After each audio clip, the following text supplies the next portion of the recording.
Hello guys, welcome to my channel study मेरे साथ। पहले की तरह आज भी मैं आपके लिए एक नई हिंदी पाठ योजना बनाकर लाई हूँ, जिसका प्रकरण है आना मेरे गांव।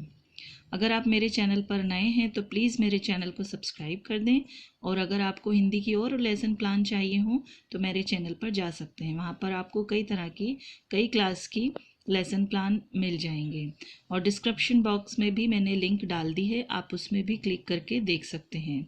तो चलिए शुरू करते हैं आज की लेसन प्लान।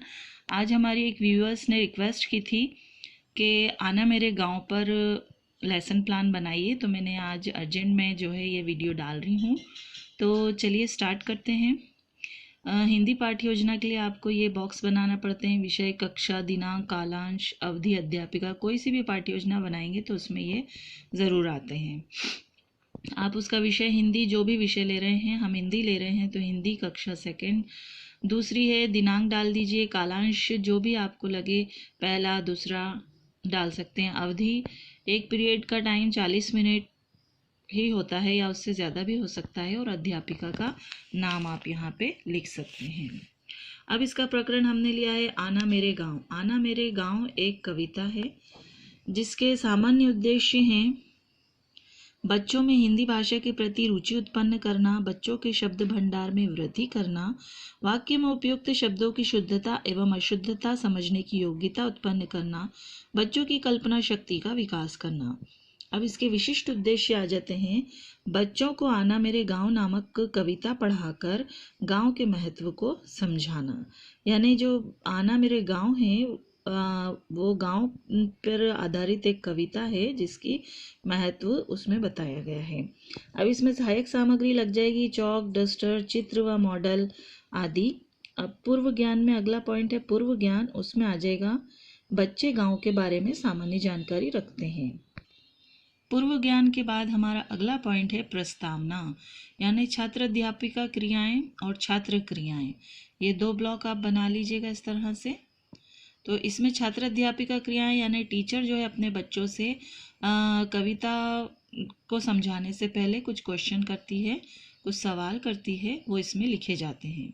तो जो छात्र अध्यापिका क्रियाएं यानी टीचर जो है अपने बच्चों से प्रीवियस क्वेश्चंस कर रही है। तो पहला है बच्चों आप कभी गाँव गए हो?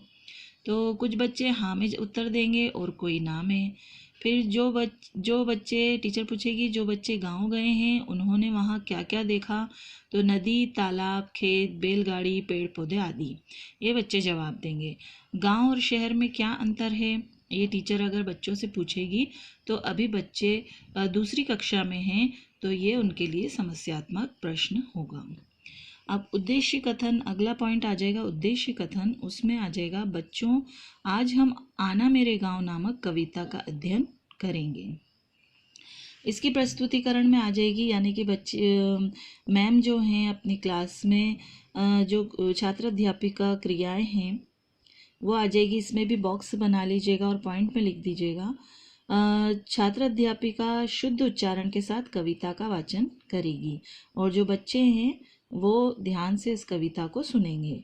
यानी जैसे कोयल बोले कूहू कूहू, बिल्ली बोले म्याऊं, मीठी बोली सुनना है तो आना मेरे गांव।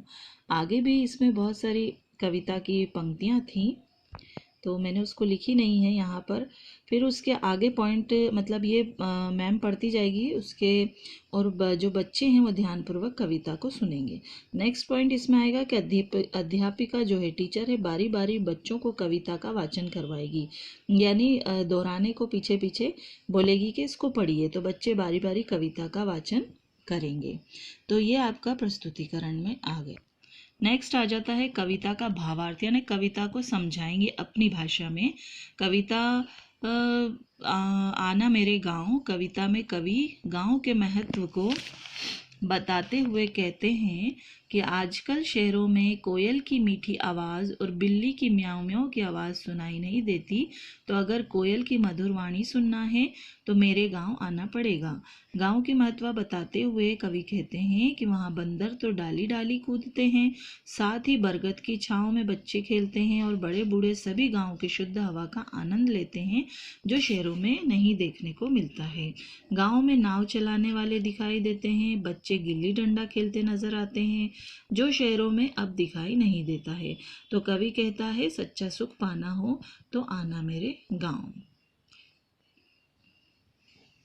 उसके बाद अगला पॉइंट आ जाता है बोधात्मक प्रश्न, यानी जो मैम ने समझाया है बच्चों को उससे रिलेटेड क्वेश्चन टीचर जो है वो अपने बच्चों से पूछेगी कि कोयल कैसे बोलती है, तो बच्चे उत्तर देंगे मधुर वाणी में बोलती है। नाव चलाने वाले को क्या कहते हैं, तो केवट कहते हैं, केवट। ठीक है। अब अगला अगला आ जाएगा अपना श्यामपट्ट कार्य, यानी ब्लैक बोर्ड वर्क। आप इस तरह से या तो ब्लैक बोर्ड ब्लैक कलर का पेपर भी चिपका के उस पर लिख सकते हैं या कॉपी में भी लिख सकते हैं। तो उसमें आ जाएगा कक्षा, दिनांक, विषय और कविता आ जाएगी आना मेरे गांव, जिसमें हमने लिए हैं शब्दार्थ। तो शब्दार्थ में हमने लिया है मीठी, मधुर, छाँव का मतलब है छाया, शुद्ध मतलब साफ, केवट यानी नाव चलाने वाला। उसके बाद आ जाता है निरीक्षण कार्य। निरीक्षण कार्य में छात्र अध्यापिका जो है वो पूरी कक्षा में घूम घूम कर बच्चों का निरीक्षण करेगी। फिर गृह कार्य में उनको दिया जाएगा कि कविता की 4 पंक्तियां याद करके आना है। तो गाइज ये थी हमारी हिंदी की पाठ्य योजना जिसका प्रकरण था आना मेरे गांव। आपको मेरी पाठ्य योजना कैसी लगती है प्लीज़ कमेंट करके बताइए, और अगर आपको किसी और विषय में या हिंदी में ही किसी की पाठ्य योजना चाहिए तो प्लीज़ कमेंट करिए, शेयर करिए, लाइक करिए। Thank you for watching.